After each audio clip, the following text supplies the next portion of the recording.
pessoal! Hoje nós vamos aprender sobre a formação dos Estados nacionais e as políticas econômicas utilizadas para o desenvolvimento das nações europeias. Entre elas está o mercantilismo, que revigorou entre o século XV ao século XVIII e buscava a valorização do comércio, onde o comércio de mercadorias seria mais valorizado do que a produção. O mercantilismo oferecia várias características para o sistema econômico. Entre elas estavam o metalismo, onde o ouro e a prata eram os metais que deixavam uma nação muito rica, poderosa, portanto, os governantes faziam de tudo para acumular esses metais. Tivemos também o Pacto Colonial, onde as colônias europeias deviam fazer o comércio apenas com as suas metrópoles, e a balança comercial favorável, onde o esforço era exportar mais do que importar. Dessa forma, entraria mais moedas do que sairia, deixando o país em boa situação financeira. O mercantilismo só deixou de ser eficiente a partir do século XVIII, com a Revolução Industrial na Inglaterra, onde surgiu o capitalismo para substituir o mercantilismo. O capitalismo é um sistema econômico e social onde o principal objetivo seria visar o lucro e o acúmulo de riquezas por meio da produção, que passou a basear-se no proletariado, ou seja, no trabalho assalariado, valorizando o individualismo e a especialização na área do trabalho. A burguesia comercial, que surgiu do século X ao século XV, no final da Idade Média, mudou seu modelo econômico, passou a influenciar a Revolução Industrial e a financiar o capitalismo, agora se transformando em burguesia industrial. Porém, como oposição, no século XVIII surgiu o socialismo, que seria um sistema político e econômico que caracterizou a transformação da sociedade através da distribuição equilibrada de riquezas e propriedades. Ou seja, ao mesmo tempo que o capitalismo promovia um grande desenvolvimento econômico, ele aumentava a desigualdade social. Durante as 3 fases da Revolução Industrial, os países europeus tiveram um grande desenvolvimento econômico, movido pelas pesquisas científicas e a utilização das tecnologias. Todo esse crescimento econômico acabou dando origem, no século XX, às 2 grandes guerras mundiais, que deixou os países europeus arrasados em uma grave crise econômica.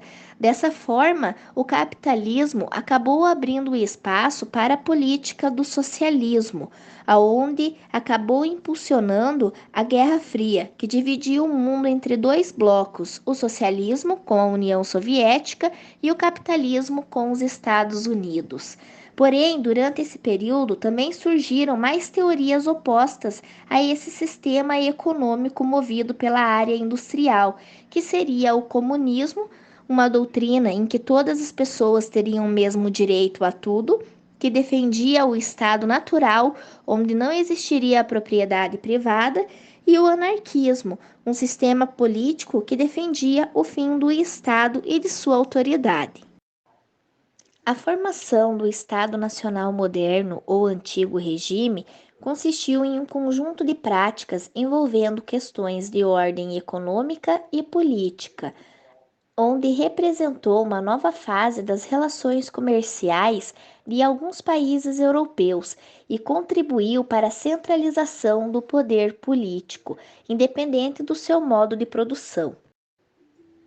Após a desintegração do feudalismo no século XIV, surgiu o Estado absolutista, também conhecido como o Antigo Regime, que visava representar o Estado através da figura do rei, que possuía o poder centralizado buscando mover a economia através da política do mercantilismo e o acúmulo de riquezas. Ele possuía o controle de todas as atividades voltadas para as áreas econômicas, políticas, sociais, jurídicas, administrativas, entre outros.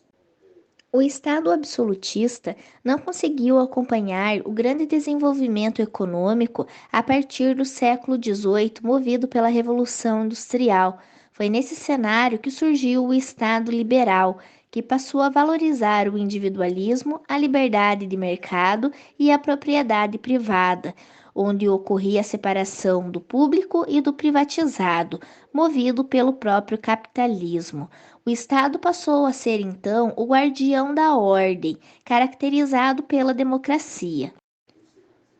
O problema do Estado liberal seria que ele não intervia nas atividades econômicas, dando plena liberdade de mercado às grandes empresas e polos industriais, o que gerou a concorrência de mercado, que foi um dos motivos da Primeira Guerra Mundial.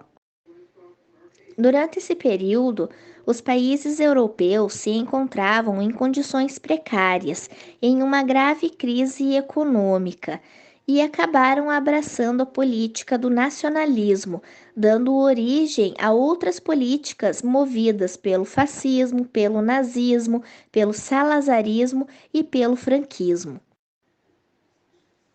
Esses movimentos ficaram conhecidos como Estados Nacionais do século XX, trazendo uma nova formação para o Estado, baseado no nacionalismo, num regime autoritário, ditatorial e altamente militarizado, centralizando o poder nas mãos de um grande líder político. Porém, a partir do fim da Segunda Guerra Mundial, todos esses movimentos de caráter autoritário e ditatorial desapareceram.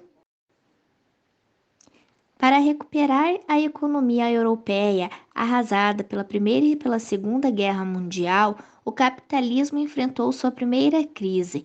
Havia o alto índice de desemprego, movimentos grevistas e endividamento da população. Nesse cenário surgiu, na década de 70, após a crise do petróleo, o Estado neoliberal, que defendia o Estado mínimo. Os economistas atribuíram a crise aos gastos com as políticas sociais, havendo o aumento da inflação e dos impostos. Para os especialistas, os setores públicos deveriam ser privatizados e pagos por quem os utilizassem.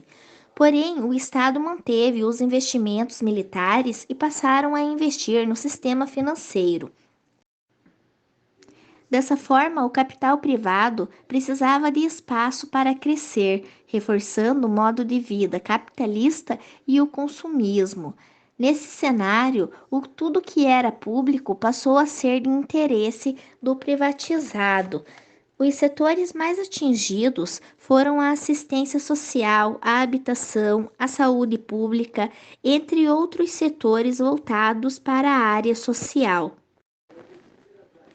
Alguns governos atuais utilizaram essa política do Estado mínimo para alavancar a economia do seu país, que estava passando por uma crise econômica, como o governo de Margaret Thatcher na Inglaterra e Ronald Reagan nos Estados Unidos. O Estado neoliberal ainda possui princípios do Estado liberal, como o individualismo, a propriedade privada e a liberdade de mercado. Porém, agora o Estado intervém de forma direta nos assuntos econômicos.